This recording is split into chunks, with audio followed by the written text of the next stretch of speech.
Good evening, everybody, and welcome. We are at night 2 as part of the countdown to launch day, which is November 18th. I am so excited. So every night I'll be coming to you at 8 p.m. to talk about some simple ideas for happiness and personal development. And tonight's topic is about peace. I think that we could all benefit from having some peace in our lives right now. So I'm going to be going over some different things that you can do. You don't have to do them all in one day, but just some ideas to help you foster inner peace, and then you can bring that inner peace to the rest of the world and to all of your interactions during the day. So really, the peace, just every letter stands for something. So letter P is positivity. So you can generate positivity. And what I love about that is that you bring that to other people through something called emotional contagion. When we are feeling good, other people can't help but pick it up. Through our emotions, we give off a different vibe, and you can feel it with people. So you can actually instill positivity in somebody else through the positivity that you generate in yourself. So I love talking about things, different ways that can help people maintain a positive outlook. And simply to think about positive experiences is one way. I love this book. It's called The Happiness Advantage by Shawn Achor. He is a psychologist who studies happiness.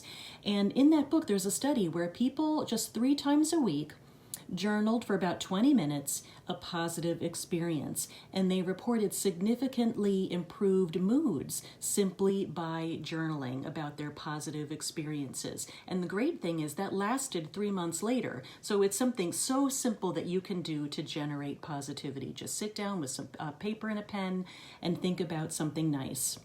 I also like to encourage my clients to use what I call a positivity file. So anytime something nice happens in your life, write it down so that when you're having a crummy day, you can go back and look at it and remember it in full detail. So I like to use the acronym AWESOME to help generate some ideas. So A stands for achieve. What have you achieved that you're proud of? W for wisdom. What knowledge or wisdom do you have that you're proud of? E for excellence, S for strength, O for optimism, M for motivation, and E for empathy. So you can use that acronym AWESOME to help you come up with some ideas to write about that are positive. But just remember, the more positive that you are, you bring that positivity to other people through a phenomenon called emotional contagion. And I just think that being positive is so helpful. I really do all that I can to maintain positivity in my life because I do see that it rubs off on other people. And I love this book, Viktor Frankl's Man's Search for Meaning.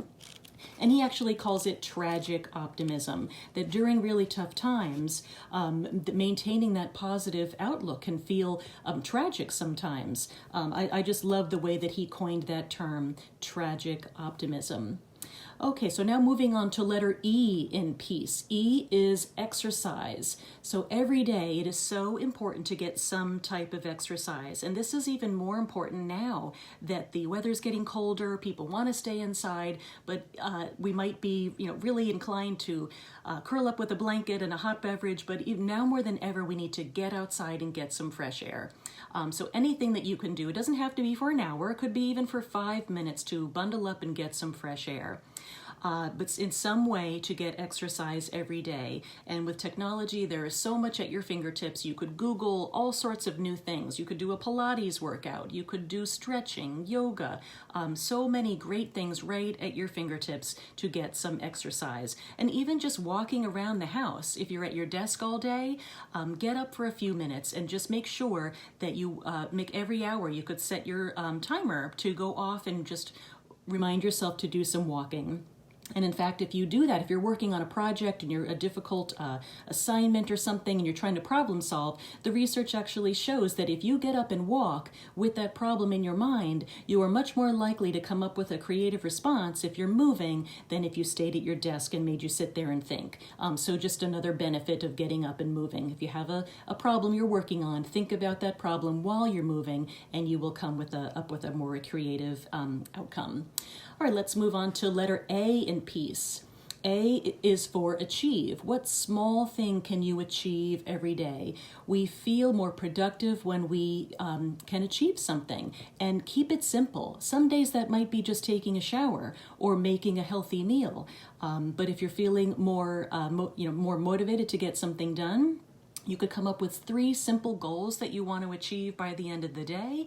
And then for each of those 3 goals, 3 smaller steps that you can cross off on your list to achieve those goals. And if you're looking for some guidance, I have a downloadable worksheet I'd be happy to share just to provide you with some guidance in achieving your goals. But right now, I think it's important that we keep it really simple.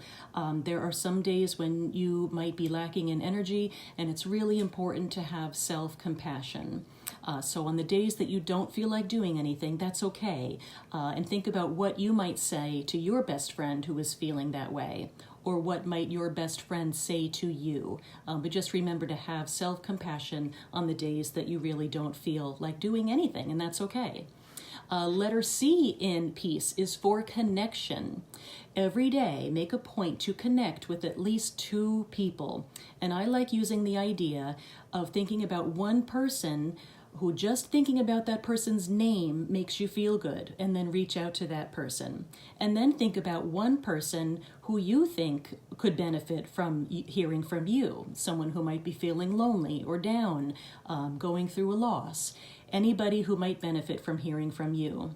So those 2 people reach out every day in a way that's comfortable for you, by text, email, phone calls are great, or even writing a letter.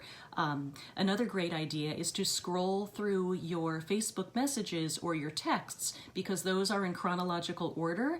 And if you scroll all the way down to the bottom, those will be the people that you haven't had contact with in a long time, unless you have another way of contacting them, such as in person or the phone.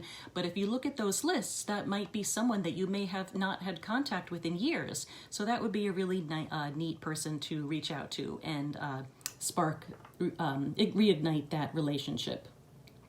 And another idea is to write a gratitude letter. Studies all show that when we sit down and think about the people that we're grateful for in our lives and actually write a letter, that boosts our mood. And when you do that a couple times a week, the one particular study that I'm thinking of, people did that twice a week for 3 weeks. That's it. So they wrote about 6 gratitude letters. And after a month, they reported significantly improved mood simply by doing that. And the really great thing was that that was even maintained at the 3-month mark, even after not writing any more gratitude letters. But that's just another way to reach out to somebody. And somebody from your past, it could be somebody from yesterday or somebody from 20 years ago. Write that person a gratitude letter. We need connection now more than ever, especially when all of the ways that we're used to connecting with people in person, we simply can't do. So we need to get creative in how we can reach out to people. So the next and last is letter E for empathy. And when I think about empathy, I like to use this phrase: it starts with me. So whatever I am looking from somebody else, I am much more likely to get it when every day I focus on developing it in myself and how I can be that for other people. Because when we're feeling good about ourselves, we're much more likely to treat other people with kindness. And it works the other way around, that when we're not feeling good about ourselves, we're more likely to be unkind to people, especially with social media. It's so easy to just write something negative, and it's just it's easier to do than face to face. So be careful about how you're feeling. And I love also, once again, Viktor Frankl's book. He talks about our power being in between the stimulus and response. So if something triggers you, instead of responding right away, which might be very heated and full of emotion, your power is in the pause. The pause, that's where you can gather your thoughts before you respond. Respond with more empathy and more kindness, because that's the footprint that you want to leave on the world. And unfortunately, things that we post on the internet don't go away, so being mindful of keeping what you put out there positive. And the more positive you feel on the inside, you will bring that to other people. And with empathy, it's a feeling as well as empathic behavior. And one way that helps people feel good right now is by giving to others. And once again, keep it simple. It could be just a phone call to somebody asking how somebody's doing. It could be contributing to a food drive or a clothing donation. If you don't have time, then right now you could give finances. If you're struggling financially, you can give your time or your knowledge in some way. There are so many different ways to give, but it usually starts from a place of having empathy. But feeling good about yourself really is important. So if you need to work on self-compassion, I have a whole section in my monthly membership on developing self-compassion that leads to self-care. The more we're compassionate toward ourselves, the more likely we are to engage in any type of self-care. So these are my quick tips for peace, positivity, achieve, connection, empathy, and exercise. So every day, make sure that you, hopefully you can squeeze all in. They're all really important, but on the days, remember, as I said before with the achieve, keep things simple on the days that you don't have much energy. That's totally fine. We're going through a difficult time with everything that's going on in the world, and it's so important to have compassion for yourself and compassion for other people. So I will put these two books in my notes. These are two of my favorite books, Viktor Frankl's Man's Search for Meaning and The Happiness Advantage by Shawn Achor. Lots of ideas for happiness every day. And all of this type of information will be in my book coming out on November 18th. And just as a reminder, anybody who purchases now as a pre-order gets 1 year free in my monthly membership program. It is a wonderful gift for yourself or somebody you love. You could order through my website, drpeggydelong.com. And when you order, you will be put on the list. As soon as I receive my copies, I will sign them and get them out to you. And there's also a section that you can send to somebody else. I can send it directly to that person for you along with a note from you. So to save you on the shipping cost, I can do that for you. So it's all on my website that you can order that, drpeggydelong.com. And every single pre-order comes with 1 year free in my monthly membership program. It's all about different ways of boosting our mental health, personal development, and feeling good. That's what it's all about, feeling good. So I hope that you will join it. See you tomorrow night at 8 o'clock.